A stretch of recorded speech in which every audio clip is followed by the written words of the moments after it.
Hi, hello, வணக்கம். பெரியப்பா, நீங்கள் செய்கிறது உங்களுக்கே நல்லா இருக்கா? நான் என்னடா செஞ்சுட்டேன்? கொஞ்சம் ஓவராக தீர்த்தத்தை சாப்பிட்றேன், அவ்வளவுதானே. நீங்கள் தீர்த்தத்தை சாப்பிட்றத பற்றி நான் ஒன்றும் சொல்லலை.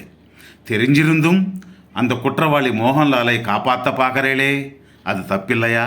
படஃபுல். அவன் குற்றவாளியா இல்லையா என்று தீர்மானிக்கப்பட வேண்டியது கோர்ட். அவனை காப்பாற்றுறது தானேடா என் கௌரவமே அடங்கியிருக்கு. உங்களை யாராலையும் ஜெயிக்க முடியாது என்று மமதையிலே தானே எப்படி பேசுகிறேன்? ஏன் நீ ஜெயிக்கலாமே? பலத்தோட போட்டி போட்டு ஜெயிக்க முடியல, என்ன பலகீனத்தை வச்சு ஜெயிக்க வேண்டியது தானேடா. என்னுடைய பலகீனம் என்னென்று உனக்கு தெரியும், அதை வச்சு ஜெயித்துப்பார்.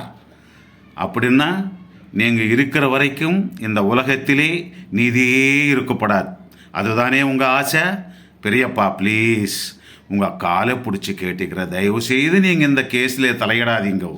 அப்படி நீங்கள் தலையிட்டீங்கன்னா உங்களுக்கு எதிராக நானே சர்க்கார் தரப்பு வக்கீலாக நிற்க வேண்டிய வரும்.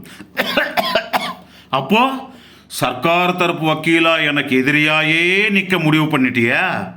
ஆமாம், இந்த கேஸ் பொறுத்த வரைக்கும். அப்போ கேஸ் என்ன கீஸ் என்னடா? எப்போ நம்ம ரெண்டு பேருக்கும் கொள்கையிலே வித்தியாசம் வந்துடுதோ அப்போ நாம் ரெண்டு பேரும் ஒரே வீட்டில் இருக்கவும் கூடாது. கணா, டூ ஒன் திங். நீ இந்த வீட்டு விட்டு போயிடு. பெரியப்பா, ஏஸ். பெரியப்பா, நிஜமாவே சொல்றீங்க? ஏஸ். நீ உன்னுடைய கொள்கையில் ஸ்டடியா இருக்கே, நான் என்னைக்குமே என் கொள்கையில் ஸ்டடியா தாண்டா நிற்கிறேன். So you get out. பெரியப்பா என்னை வீட்டு விட்டு வெளியே போன்னு சொல்லிட்டார். உன்னை யாரா அங்கே போக சொன்னது? அவர் முன் மருந்து சாப்பிடுச்சே, நீ ஏண்டா அங்கே போனேன்?